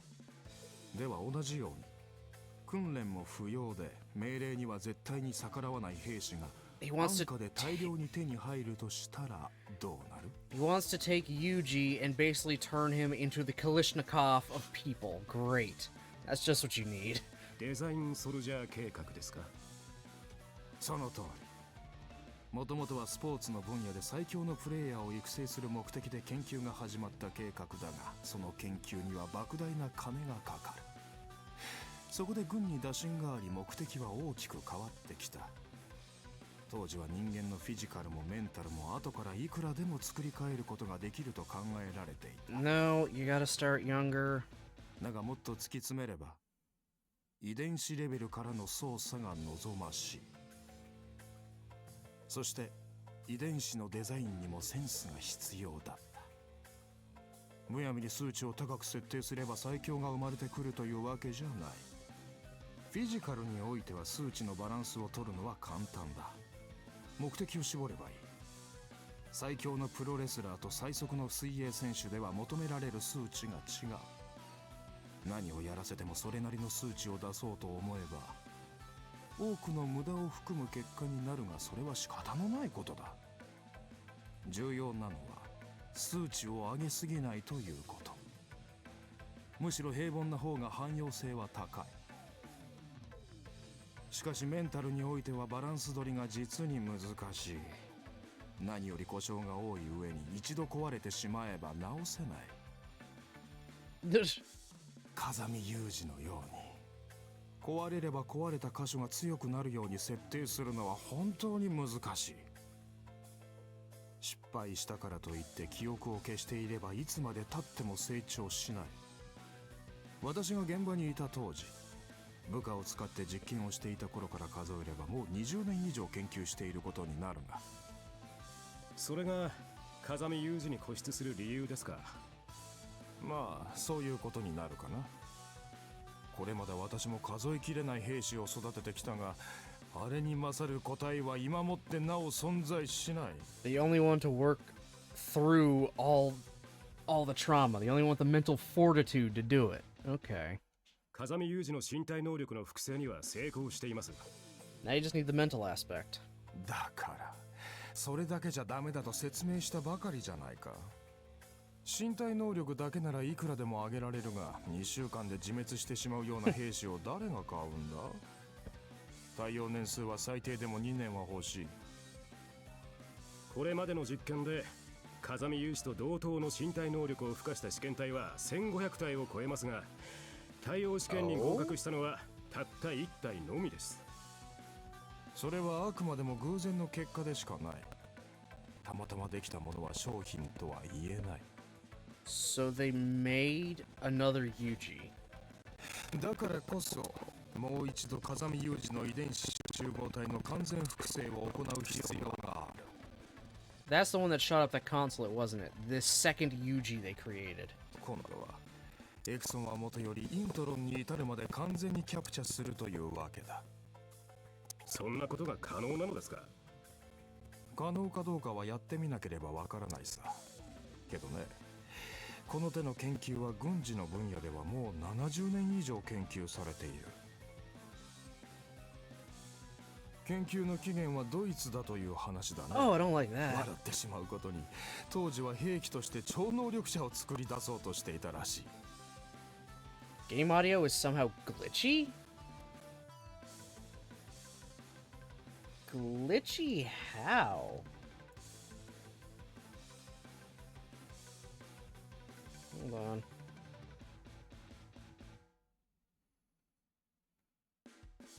Let me listen for myself. 1 second.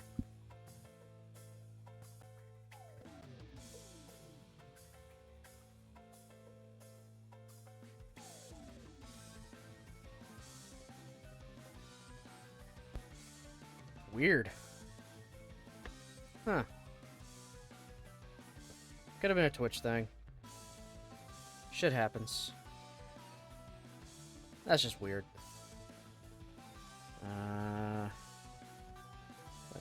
We'll say about 2:15, 16 in. I'll go check the VOD afterwards, see if it actually shows up in the recording or not.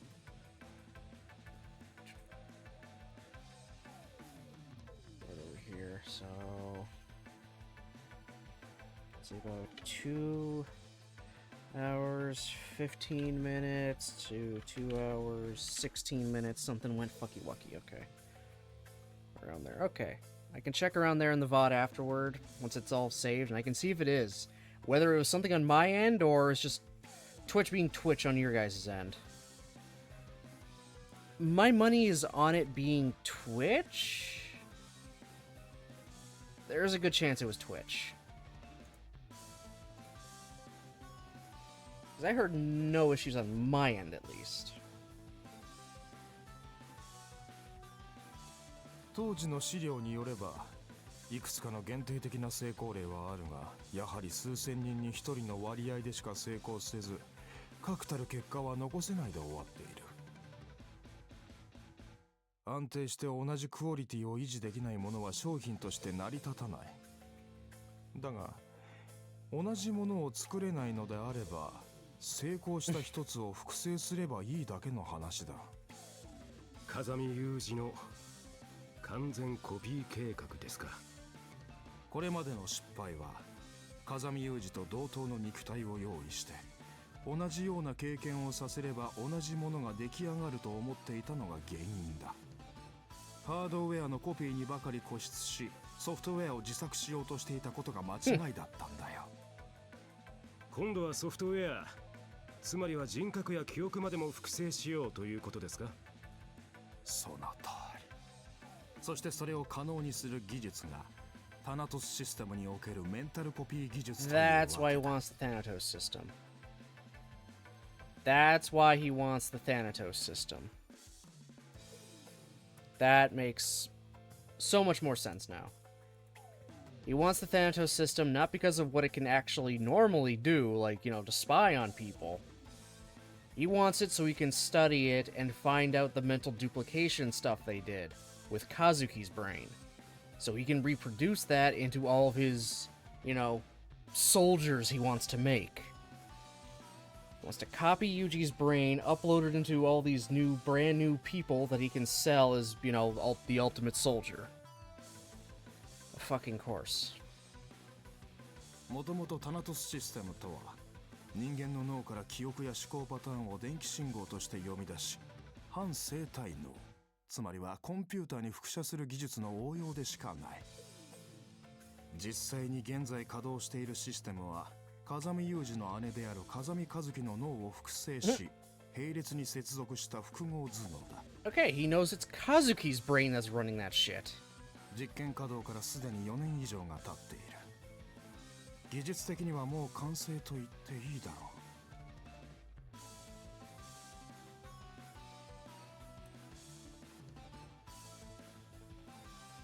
う。脳の複製には成功しても体は複製できなかったタナトスシステム。そして逆に我々の研究陣は体は複製できても脳は複製できなかった。Combine the two and you can just replicate people no problem. その2つの技術が融合すれば、そういうことだよ。オリジナルの風見雄二を取り戻し、新たにゼロから複製。そして新たに手にしたメンタルコピー技術で脳を複製してしまえば、新たな可能性も見えてくる。Oh, he could use it for immortality as well, for himself, in case he dies. He can just back up his mind and you know, have someone ready to be a new body for that mind to go into and just achieve immortality. Fuck. 軍事分野だけではないよ。この世に未練を残した生き汚い金持ち老人など世の中にはいく Oh, らで and もい then るし。 also just sell immortality. 今回のメインスポンサーはそこですか？なかなか鋭いね。それは今日一番の発言だ。後で症状を書いてあげよう。ママに言って冷蔵庫に貼ってもらうといい。恐縮です。ですが、まだ問題は残っています。Oh? なんだろう。事実、タナトスシステムは運用されてはいますが、開発指揮責任者である後藤博士は事故で亡くなっています。Wanna talk mortality, immortality? Go to God, oh my lord. 知ってるよ。彼から技術資料を買い取ろうとしたのは私だからね。設計した人間が現存しない以上、タナトスシステムを小中にしたところでどうすることも。某コピー大国では西側の新製品を手に入れたらまずは分解し、ロムの背中をヤスリで削って回路を確認し、複製用の図面を書き起こすところから始めるそうだよ。タナトスシステムを分解するつもりですか？ Tear it apart so they can make a cheaper, effective copy. なに、同じアーキテクチャを持つ脳が10個もあるんだ。一つや二つは壊しても構わんさ。Oh dear. 現物さえあればどうとでもなる。うちの技術陣もそこまで間抜けではないよ。理解ができたのなら風見雄二強奪作戦の増員とそれに対応したプランの練り直しを進めたまえ。すぐに取り掛かります。ああ、待て。ついでに。Oh? はい。いや、いい。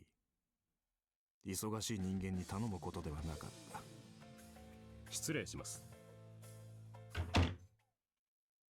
As the door swung shut, Oslo sank back into his chair, its leather squeaking beneath him.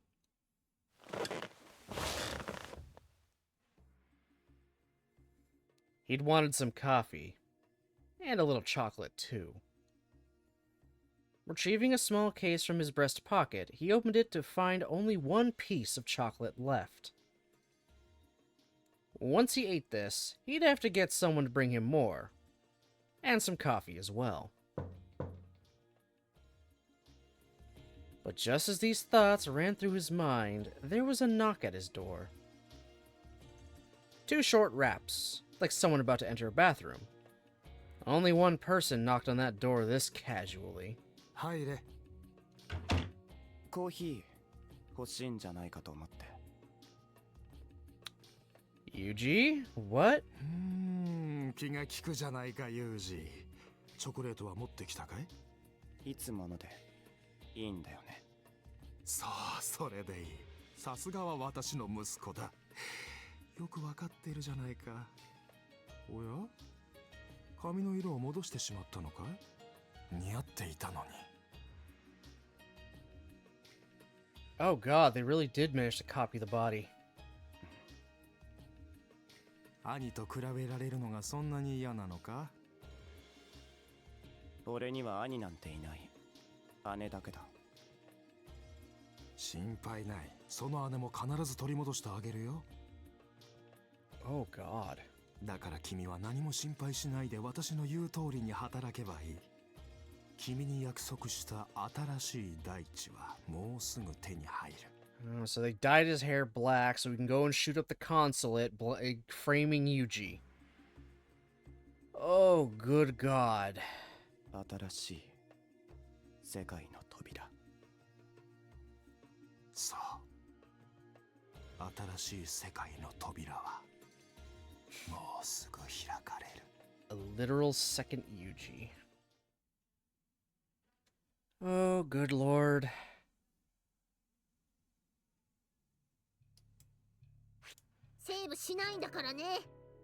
That is something. We are 51% of the way done. I'm gonna end it there, though. They literally made a second Yuji. They literally made a second Yuji. Good god. Oh boy, oh boy, oh boy. That's one hell of a way to end that. So, okay, we solved that mystery of how he could shoot up the consulate. Meet the Yuji. He's got a fucking clone. I guess he's just as effective as Yuji. He looks like he believes he's Yuji. But clearly he's obviously he's not perfect. He was a fluke. He's not Yuji. He didn't live through everything. He doesn't have the same brain, but if they get the Thanatos system, they'll be able to actually make more Yujis. And then that Yuji will just be a weird thing. Something tells me he's gonna get rid of it. The minute you get the Thanatos system, it can actually make more Yujis. He's gonna get rid of the fake one. This other one, because it's a flawed copy of a prototype. I'm assuming it's flawed. Wow, I'm already calling him an it. Just dehumanize someone that's obviously been brainwashed into this shit. Fucking Grisaia, man. Fucking Grisaia. He has the memories of the OG Yuji. I mean, oh my god. Oh, good god almighty. So, Grisaia is being Grisaia once again, so I'm excited to continue playing more of it again next week. But what do we got for the rest of this week? You know, one day. Pokemon Emerald. I shouldn't be canceling Pokemon Emerald. Hopefully I don't.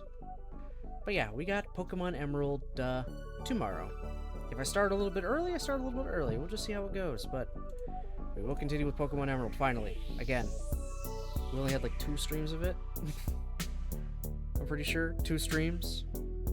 But we've already done 2 gyms, so I'm doing pretty good. I'm doing pretty good. But yeah, I'm gonna finish working up the schedule for next week. I have it pretty much made. I think I'm happy with it. I'm just gonna go over it one more time before I post it in the Discord. So, yeah. Thank you, everybody, for watching, commenting, and lurking. Appreciate it very, very much. So 6 o'clock tomorrow, guys. Pokemon Emerald. We're going to Hoenn. 7.8 out of 10. Too much water. But I'll be the judge of that. But yeah. Hope you all have yourselves a great rest of your night. And I will see you next time.